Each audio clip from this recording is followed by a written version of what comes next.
There are places that bear deep scars, marks that not even time can erase. That abandoned church on the hill was one of those places. During the day, it seemed like just another ruined structure, forgotten by the world. But at night, when the wind blew through the broken walls, something else awoke. A presence, invisible to the eyes, but finally, he stood up, his legs still trembling. Lucas walked slowly along the stone path, not looking back again. Each step he took distanced him further from the church, but also amplified a nagging doubt. That presence, had it really disappeared? They say no one enters there twice. It's not because of the cold that seeps into your bones, nor the shadows that seem to move on their own. It's because of what lives within those walls. Something ancient, something that watches, waiting for another lost soul. But then, one last spark of survival instinct took hold of his body. In a desperate move, Lucas managed to wrench his arm free from where it was trapped and pushed the woman's hand away. The touch broke the connection, and he fell to the ground, gasping, air suddenly rushing back into his lungs. Today, it's your turn to hear the story of someone who entered and was never the same again. She stood motionless, like a statue carved from mist. Her white dress was dirty and torn, as if it had been forgotten there for years. Lucas blinked, uncertain of what he was seeing. Her hair was long, nearly touching the ground, covering much of her face, except for one thing he could see clearly: her eyes. Two empty points, black as the darkness itself, fixed on him. Lucas never believed in ghost stories. He was a skeptic, the type who laughed at the legends told by the elders. A ghost? In an abandoned church? Ridiculous, he thought. And it was with this confidence that he decided to confront the church on that cold, silent night. His friends had bet that he wouldn't have the courage to stay even an hour inside. For him, it was just another chance to prove that nothing scared him. The moon, hidden behind thick clouds, cast a weak light on the ancient stone path leading to the church entrance. Each of Lucas's steps seemed to echo in the emptiness of the night. The wind whistled through the dead trees, as if warning him to turn back. But he didn't listen. The old doors were ajar, but the overgrown vegetation and the weight of time made passage difficult. With all his strength, he pushed the heavy wooden planks and launched himself outside, collapsing onto the cold, damp grass. He rolled on the ground for several meters before finally stopping, gasping, his heart pounding like a drum in his chest. As he approached the wooden door, nearly disintegrated by time, an uncomfortable sensation crawled up his spine. For a moment, he hesitated but quickly laughed at himself. "It's just an old church, nothing more," he whispered, pushing the door open with a creak that echoed through the interior walls. The air inside was different, denser, heavier, as if the very building was breathing. Something was wrong, but Lucas didn't yet know what. The silence inside the church was almost absolute, except for the sound of Lucas's own boots cracking against the stone floor. The smell of mold was intense, mixed with something else. Something metallic. Blood? He quickly dismissed the thought, shaking his head. The wooden pews were in pieces, and spider webs formed curtains between the columns. For a few seconds, Lucas wondered why someone would have left this place so suddenly. As his eyes adjusted to the dim light, he heard a faint sound like a distant sigh. It must be the wind, he murmured to himself, trying to stay calm. But something bothered him. It felt as if there was a presence there, watching him. Without thinking, he turned sharply around. Nothing. Just darkness. He blinked, and the figure vanished. Lucas closed his eyes, trying to push the thought away. But deep down, he knew the truth. He laughed again, more nervously this time, and continued walking toward the altar. The walls of the church seemed to close in on him more and more as he advanced, as if the air were being sucked away. His footsteps began to echo strangely, as if he were no longer alone. It was then that he stopped. Before him, at the end of the central aisle, a feminine figure emerged, partially shrouded in shadows. The cold intensified to an almost unbearable degree. The air around Lucas felt like it was freezing his lungs with each breath. He tried to move, but his body wouldn't respond. It was as if he were trapped, dominated by an invisible force.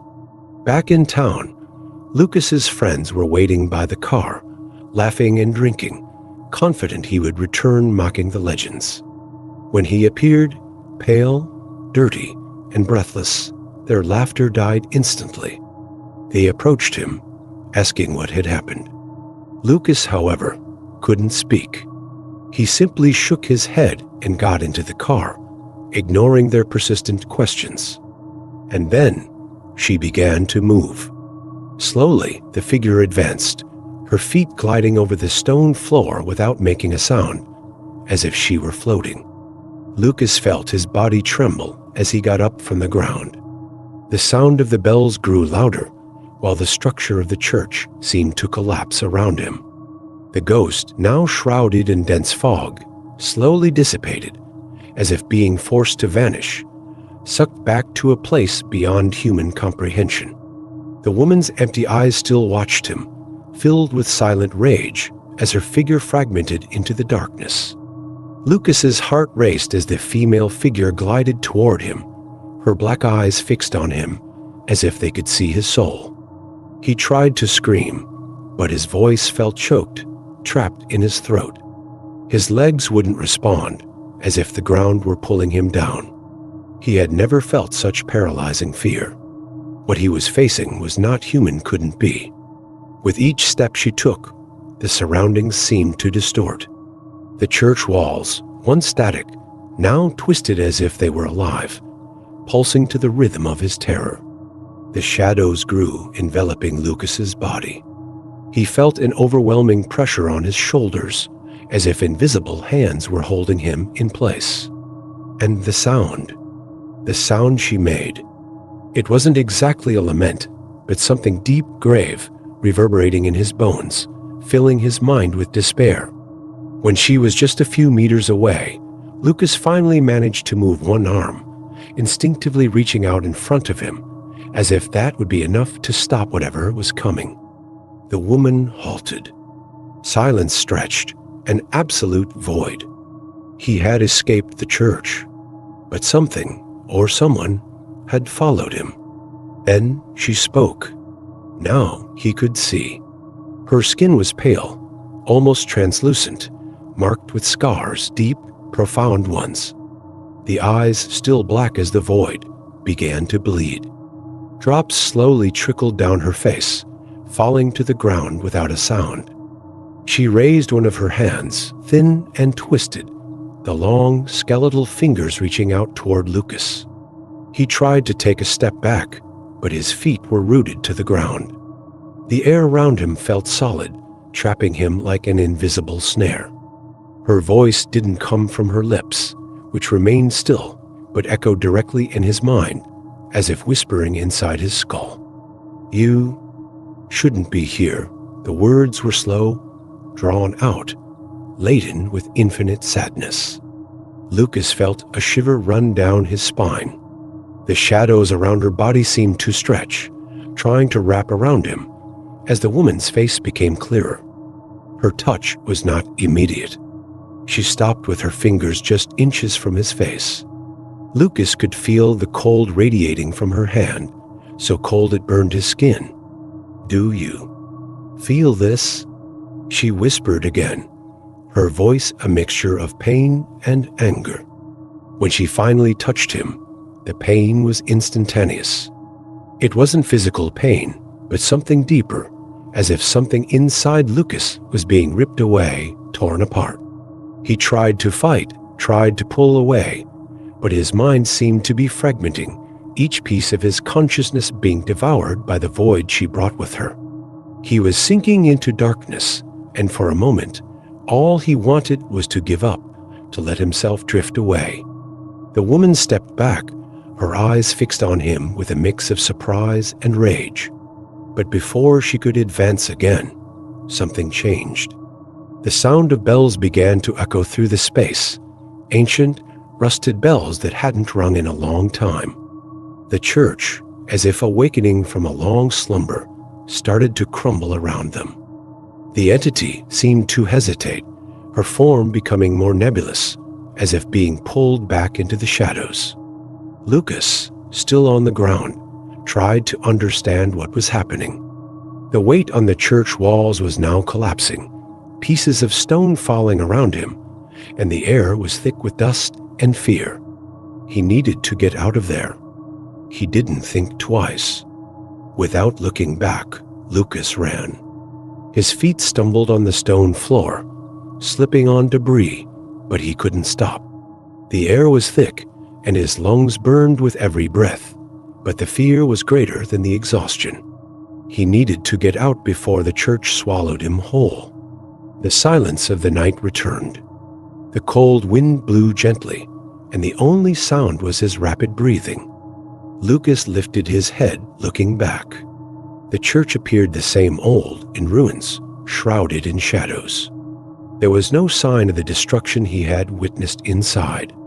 The bells had stopped ringing, and the stillness of the place was unsettling.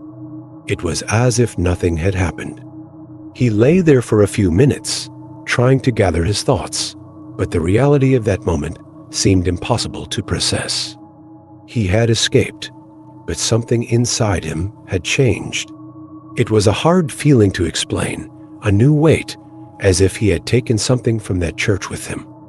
As the car sped down the deserted road, Lucas looked out the window. The trees passed by like shadows, and the church was now out of sight.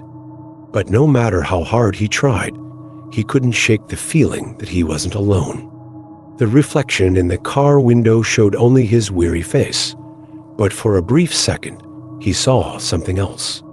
A shadow, a feminine silhouette, gliding softly behind his shoulder.